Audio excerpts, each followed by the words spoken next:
Opinião Pernambuco de hoje, a gente bate um papo com o Roger de Renault. Roger, que é produtor cultural, que é o Roger da Sopa, que é o Roger do Chico Sainz, que perguntava cadê Roger, é Roger de tantas coisas, é Roger da televisão, é Roger do teatro, é Roger da dança, é Roger do cinema, né? É Roger do Recife e é Roger de Jaboatão. Essa história de Jaboatão é uma coisa só para começar mesmo esse bate-papo, né, Roger? Daqui a pouco tu explica que história é essa.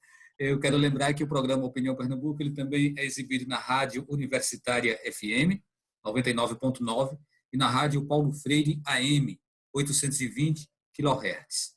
Bom, então, Roger, é Jaboatão ou é Recife? Onde é que você começa? Onde é que você aparece no mundo?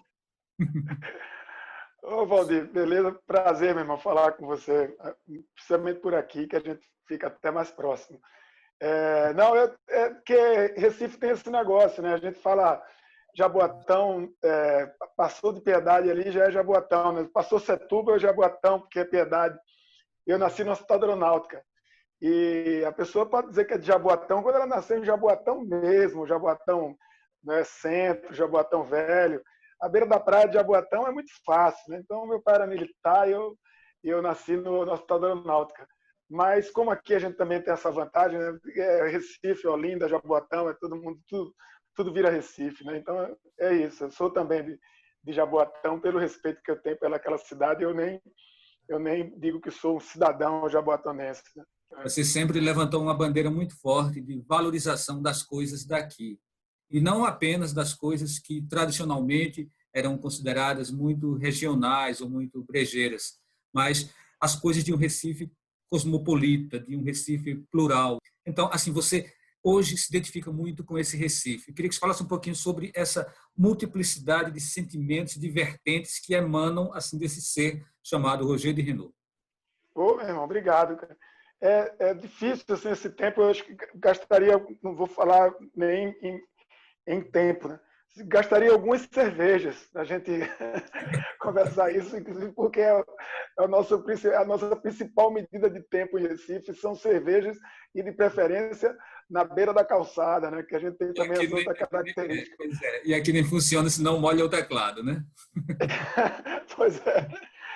Mas eu acho que é isso, quando a gente escolhe viver em Recife, eu sempre digo isso, eu escolhi viver aqui, não foi falta de oportunidade de ir para outro canto, de trabalhar em outro lugar, mas eu escolhi viver em Recife pelo conforto que eu tenho de identidade mesmo.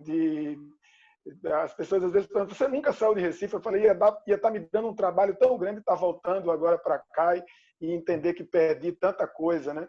Então eu tenho esse sentimento que eu não perdi nada. Quando eu estou aqui, eu acho muito bom estar fazendo quase 60 anos e ter acompanhado uma história tão bonita da cidade que eu escolhi com a diversidade tão grande culturalmente, tão bela, e também com uma galera, com uma população, principalmente na geração que eu vivi, de mudanças muito, muito legal, muito coerente. Mesmo que a gente tenha que lutar, esteja que sempre lutando para ser visto, lutando pelos direitos de poder trabalhar no que gosta, eu acho que Recife não é diferente nesse sentido. Acho que todo canto tem que fazer. Aqui é muito mais difícil isso, mas é uma história que tinha que ser feita, que é isso mesmo, faz parte do prazer. Em outro lugar mais fácil, mas não tem o que a gente tem aqui. Então, eu sempre fui muito feliz em poder estar convivendo com isso. Acho que é uma adolescência natural, normal aqui. Eu falo isso. A pessoa que teve uma adolescência em Recife, no meio da rua, é praticamente uma tese, uma especialização em cultura popular, vamos dizer. Que ruas você percorreu, Roger, lá nessa infância? Sim. Eu sou da Zona Sul, daqui de Boa Viagem, que depois virou Setúbal, mas eu sou de Setúbal de um tempo que Setúbal ainda era praticamente um bairro de praia mesmo, sem ruas asfaltadas, com cheia, com o romantismo das cheias do Rio Jordão enchendo e juntando com aquele córrego, que agora é um córrego, mas era um rio ali em Setúbal. E depois o centro da cidade. O centro da cidade sempre foi uma extensão, assim, a partir dos cinemas. A gente começava a ir para o centro da cidade por conta dos cinemas. Quem morava na Zona Norte, na Zona Sul, e aí a gente começava. Isso é uma coisa que quando eu digo para o meu filho, ele morre de rir, mas quando eu comecei a trabalhar, de fazer serviço para fazer serviço de banco, essas coisas, eu aprendi onde eram os bancos e os lugares pelo cinema. Meu pai dizia, pô, aquele banco fica, sabe onde é o Ritz e o Astro? Sei, você chega no Ritz. E essa rua, sabe onde é o Moderno? Sei. Sabe onde é o Arte Palácio? Pronto, entrou no Arte Palácio, não sei o quê. Sabe o Trianon? Então é incrível como os cinemas pontuavam isso, e foi uma coisa de ontem, né, que meu filho já não pegou. Então, essas coisas das ruas do Recife, de você estar o tempo inteiro, até hoje, você passar ali pelo antigo Grande Hotel, pelo Fórum, e você vê a mesma galera que está ali há 50 anos, com toda a depredação da natureza, ainda está ali vendendo os peixinhos salgados, ainda está ali vendendo os agulhão, os barcos. Então é incrível essa história toda. E isso com a evolução da coisa, da música, que é o que me move, a onda de ter a psicodelia, além de toda a história da música mesmo de Pernambuco, mas depois de ter acompanhado a história da psicodelia, da história do Mangue Beat, da história dessa turma nova ainda que eu acompanho, e fico muito feliz de conhecê-los e participar dessa nova turma aí da música, que é o que faz. Acho que Recife é bom e a trilha sonora ajuda muito. Roger, você falou logo no começo aí, né, que não se imaginou fora do Recife, você queria ficar no Recife. Assim, mas a gente tem aqueles momentos mesmo de ruptura. Tem um momento em que a gente precisa deixar a casa, né, deixar a casa dos pais. Estou falando pela maioria, né, o que é típico, né? Ou sair de um lugar para buscar uma carreira profissional em outro lugar. Independente de ter saído ou não, né, de um canto ou do outro, você também passa por isso. E aí o que é que você define? Bom, eu preciso ganhar dinheiro, eu preciso tocar minha vida, eu preciso ter uma autonomia também financeira e fazer daquilo que eu gosto. É nesse momento que você começa a produzir música em fitas, quer dizer, levar as músicas para a fita, fazer setlist em fita cassete. É nesse momento que você começa a buscar essa aproximação e fazer seleção daquilo que você acha que é pertinente, que é bacana para outras pessoas também acompanharem da cena musical daqui do Recife? Eu acho que toda hora você pergunta, que é difícil. Você é um cara que também a gente tem mais ou menos uma idade parecida, mas eu não tinha uma história assim. É uma coisa muito. Na nossa geração, tinha uma história assim: ou você gostava na minha área, por exemplo, ou eu gostaria de ser jornalista, ou eu não gostava de estudar, porque se eu não era dentista, se eu não ia fazer vestibular para dentista, para arquiteto, para as coisas que colocavam, então eu não gostava de estudar. O que é que eu ia fazer? Né? Você tem que escolher, vai fazer o quê? Outro dia me ofereceram, outro dia não, alguns anos atrás, queriam fazer uma permuta comigo em troca de um curso de jornalismo, e numa faculdade particular. Eu falei, não, irmão, eu só quero que você patrocine o programa que eu tenho. Não precisa você me dar um curso, porque eu não sou jornalista. Não é porque a minha família não pôde pagar o curso, nem não tinha acesso à universidade. É porque eu não queria mesmo ser jornalista. Eu tenho a maior admiração por jornalista, e exatamente por esse respeito que eu não sou jornalista nem sou ator. Eu preciso de uma disciplina e de um talento para isso. É um outro papo. Então, eu não tinha os cursos que se ofereciam. Não é como hoje, que se você quiser fazer bordado 4D, você se forma, e você gostar de fazer bordado 4D, você vai lá, videogame, tantas outras coisas. E eu não gostava de nada daquilo. Eu já vim da escola com esse papo de não gosto de estudar. E, pelo contrário, eu adoro estudar, depende das coisas que interessam ou não. E a música era o que mais chama a pessoa para dentro. Né? Então, esse mercado da música me chamou mesmo antes de conhecer a música daqui. Então, fui trabalhar nisso, nesse suporte de loja de disco, nessa coisa que era muito comum, né, de gravar fitinhas. A própria loja de disco gravava as seleções de música. O cara chegava lá, eu quero uma fita, uma fita cassete só de heavy metal. E aí o cara ia lá, gravava o heavy metal e entregava a fita para o cliente. Eu era esse cara que gravava lá. Às vezes, na maioria das vezes, nem era meu gosto. Depois, sim, que eu fui andando para frente para até chegar lá na história da rádio cidade, de trabalhar com radialismo sem ser formado, porque também, na época de estudar, não tinha curso na universidade de radialista, não tinha isso. Ou seja, quer ser radialista, vai estudar para ser radialista. Você tinha que se meter no meio, eu não estava dentro desse métier. Hoje, a Soparia, quando ela surge com alguma proposta política, uma proposta assim que você tentasse de alguma forma criar um movimento ali de resistência, de engajamento cultural, ou simplesmente ela acontece naturalmente e começa a juntar pessoas e se transforma no que se transformou? No começo não, Valdir. No começo era uma coisa mesmo que eu até brinco com isso. Eu falo que era um objetivo de não trabalhar mesmo, sabe? De viver sem trabalhar no sentido romântico disso, sabendo que ninguém consegue. Ou então, como diz o texto de Ronaldo, de Ronaldo Brito, lá do Arlequim, né? Que o Arlequim fala, por viver sem trabalhar dá um trabalho danado, né? Quando o Arlequim, no meio do carnaval, Arlequim, você não trabalha, você não sabe o trabalho que dá viver sem trabalhar. E é isso, a soparia dava um trabalho imenso. Você viver sem trabalhar dá muito mais trabalho que você trabalhar. Era essa a história da soparia, o objetivo era esse. E logo no começo a história era essa. Eu conhecia bem pelo trabalho que eu fazia com disco e com música, que o Recife não tinha um lugar boêmio que ficasse até mais tarde, e os lugares boêmios tinham essa função de alimentar. Era uma coisa de juntar a sopa, que é uma tradição da zona de boemia pesqueira, daqui da Brasília Teimosa, já que era naquela área, e também de ter um lugar com música depois das 2 da manhã, um lugar onde tivesse uma boa música. Então, juntei tudo. E os amigos. Eu tinha amigos de várias áreas, né? Tinha amigo do teatro, tinha amigo da capoeira, tinha amigo da malandragem da praia, tinha amigo da turma toda, do balé popular. Sabe? Então, circulava essa turma toda. E aí juntava Valmir Chagas, a turma de teatro, e foi a galera do rock. E aí foi-se embora.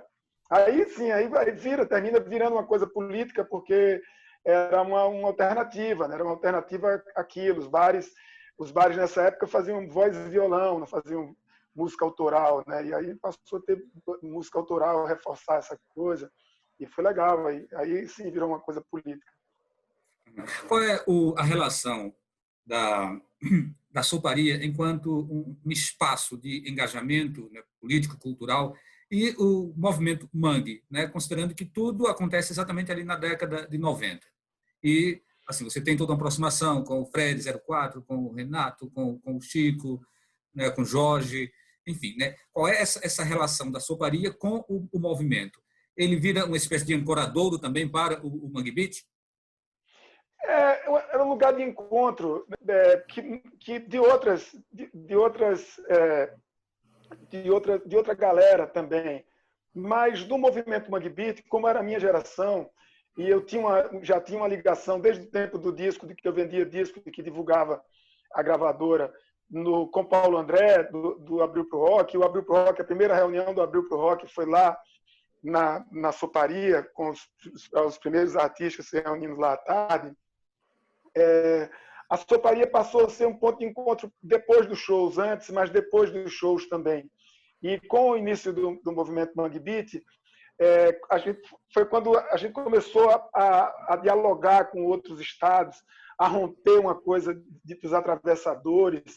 Então, era o lugar onde, por exemplo, se tinha um show do Rapa, do Planet Hemp, era lá que depois a galera ia, depois do show, não ia para o hotel, ia para lá. Então, era muito esse convívio dos artistas com as pessoas, o comum, que era essa a nossa característica também, dos artistas que estavam emergentes serem pessoas comuns que estavam ali na cidade, sem esse papo de pompa de artista, pose de artista.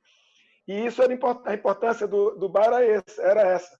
Era ser uma sede de encontros, mais uma, porque tinham muitos, tinha, claro, as festas da galera que faziam no bairro do Recife, mas a soparia era uma coisa que ficava depois do show, não era exato, não precisava concorrer com o show nem com uma festa. A gente estava lá para receber a galera e fazer esse tipo de encontro. A gente chegou a fazer muita coisa, a gente fazia até um pré-abril pro rock, que era abrindo gás, uma semana antes do abril pro rock, a gente fazia abrindo gás e já pegava protocolo até Paralamas, porque era um tempo que os artistas chegavam 3, 4 dias antes de um show na cidade. E isso misturava, por exemplo, Paralamas com banda da Paraíba, com a galera daqui. Era isso, a importância era essa, com a galera do movimento.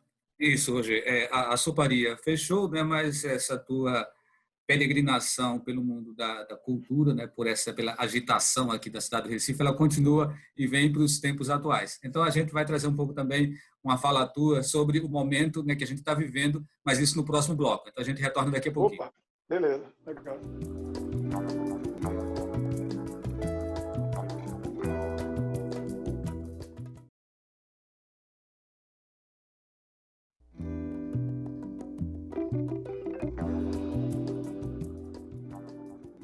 Voltando com o programa Opinião Pernambuco, hoje batendo um papo descontraído com o Roger de Renault.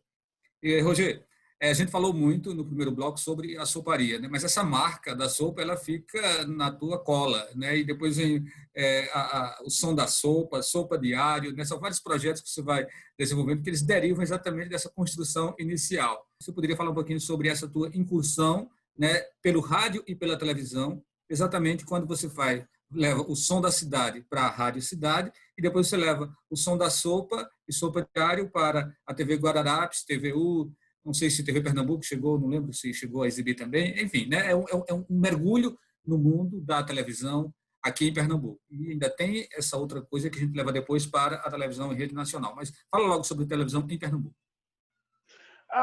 Esse negócio, a gente vai batendo na porta, vai indo, a vida vai levando. Eu tinha um contato com a Rádio Cidade, e a Rádio Cidade queria muito essa história de fazer um programa ao vivo, e eu podia fazer isso, né? Tinha esse ambiente com o Movimento Mangue, com a Nova Música, ela topou fazer, e daí a gente foi levando essa ideia, porque como o programa era ao vivo e era muito orgânico, as pessoas diziam, pô, era mesmo que está vendo, é legal ver vocês escrevendo, que a gente mostrava no estúdio até. Era um programa de rádio, mas a gente mostrava até quadro. Então, aquilo era muito engraçado. O cara levava um quadro lá para mostrar para a gente no rádio e abria a porta para o cara. Então, fazer audiodescrição, né? Pode crer. O cara ia lá mostrar um quadro. Aí eu fazia questão de mostrar mesmo. E fora os poetas marginais, a galera do Beco da Fome ia muito lá. Toda essa galera. Então, alguém começou com essa ideia de vamos fazer isso. Era a época dos projetos da prefeitura, de financiamento de editais, a gente começou a ir para a TV universitária, que era essa nossa missão também, entendendo essa história. Quando eu saí da Rádio Cidade, eu entendi como era a canalice das concessões de rádio, e sabia como aquilo, entendi, foi como eu comecei a entender realmente como era aquilo, e fui entendendo que o lugar era realmente a TV pública, reforçar esse espaço dentro das TVs públicas. E daí começamos a nossa história junto com a TV universitária, e daí transformando, sempre trazendo esse nome da sopa. Mas agora já fui Roger da Rádio Cidade, já fui Roger da Soparia, agora sou Roger do Zona Rural, mas sempre na comunicação.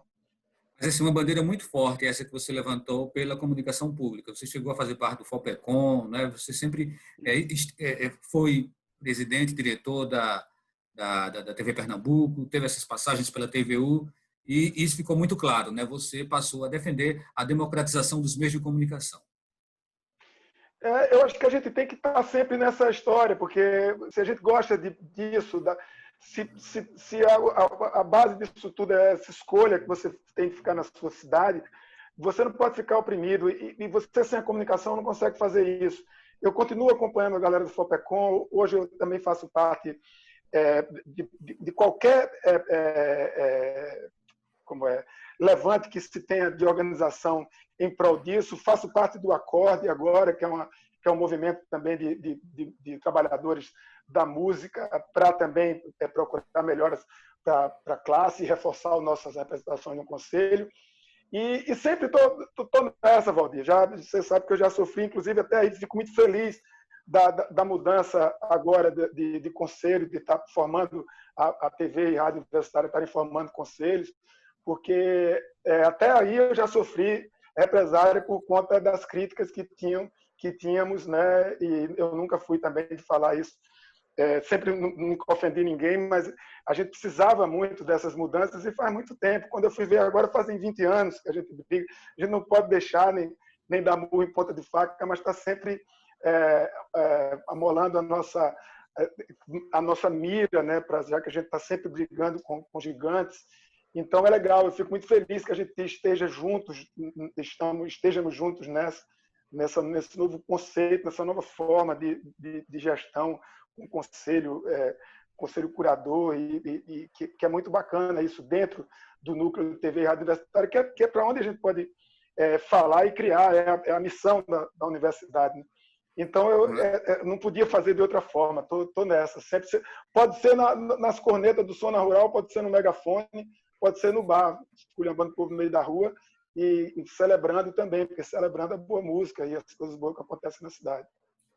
Ô, Roger, Pernambuco não seria um ponto fora da curva nesse momento em que a comunicação pública ela vem sendo caçada como um ideal de sociedade, onde a TV Brasil ela sofre ameaças de desmonte, né? A Ancine sofre ameaça, o Ministério da Cultura foi desmontado.